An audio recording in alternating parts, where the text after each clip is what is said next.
Hello po mga manay and welcome sa ating kusina. Muli ako ang inyong madiskating nanay at matanong ko nga pala, kumakain ka ba ng ginataang suso? Nako, kung hindi ay try mo dahil marami tong benepisyo sa ating katawan na talagang maganda. Kaya naman, minsan try mo rin kumain ito. At eto nga napadayo ko sa grotto kung saan kapag linggo ay may tiyangge. Kaya naman napabili ako ng 1 kilo. Bali ginawa ko rito, isang araw ko siyang nayaan dito sa planggana para magdumi o matanggal yung dumi ng ating suso. Pagkatapos ng isang araw, gagawin ko ay ikakat ko yung pinakadulo niya. Ayan, nakikita nyo itong pinuputol ko. Para naman kapag niluto natin, ay madali natin masisip-sip, mailalabas yung laman sa loob ng suso. Nako, sa mga hindi nakakapag-try nito, napakasarap nito, lalo na nung nasa probinsya ako ng Ilocos.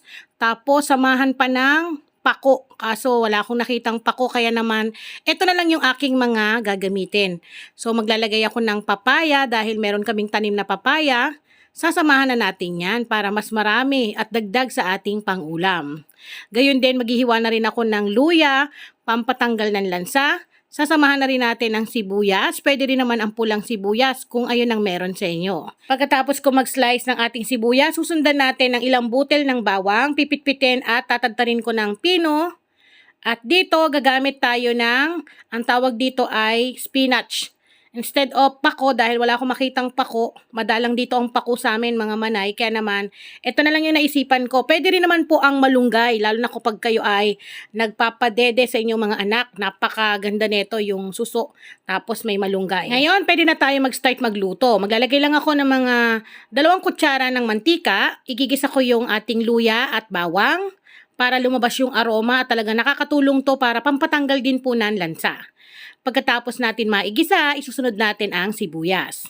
Igisa ulit natin ng maigi hanggang sa mag-translucent yung ating sibuyas. At dito sa ating pagluluto, hindi po kagad natin pwedeng ilagay yung mga suso na ating nalinis dahil yun po ay kukunat. Kaya naman ang isusunod nating ilalagay ay yung papaya na ating in-slice dahil ito ay matagal-tagal palambutin.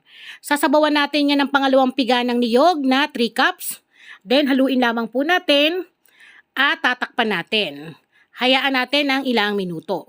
Makalipas ang ilang minuto, kapag nakikita ninyo na okay na po yung ating papaya, ay pwede na natin ilagay yung mga suso na ating nalinis. At tatandaan po natin mga manay, pagkatapos po natin malinisan, tadtarin yung dulo ng suso, hugasan po natin maigi para matanggal po yung mga shell na pino para naman po hindi tayo matibo. Naglagay na tayo ng 1 cup ng gata ng niyog, ayun yung unang piga ng niyog, haluin lamang po natin ng maigi at ito po ay ating titimplahan ng 2 tablespoon ng patis. Pwede rin naman ng asin. Pwede rin kayo maglagay ng mga pampalasa na nais ninyo. Pagkatapos kong mahalo, tatakpan ko lamang to at hayaan ko lamang po ng mga 2 minuto. After 2 minutes, ayan, kumukulo na. Halu-haluin lamang po natin at dito maglalagay na tayo ng siling labuyo. Pwede rin naman ang siling berde. Masarap to kapag may palo ng anghang. At ilagay na natin ang spinach. Pwede rin ang malunggay kung meron kayong malunggay ha. Or kung wala naman din kayong luya, pwede rin po ang tanlad. So hinalo-halo ko lamang to at huwag na natin lutuin ng matagal dahil ito po ay luto na. At hayaan lang natin ng mga ilang minuto lang at pwede na tong iserve. So ayan mga manay, ito na po ang ating napakasarap, talaga namang napakasarap magkamay kapag ganito ang ulam. Ang ating ginataang suso. Nako, ihain na po ang kanin at tara, sabay-sabay po tayong kumain.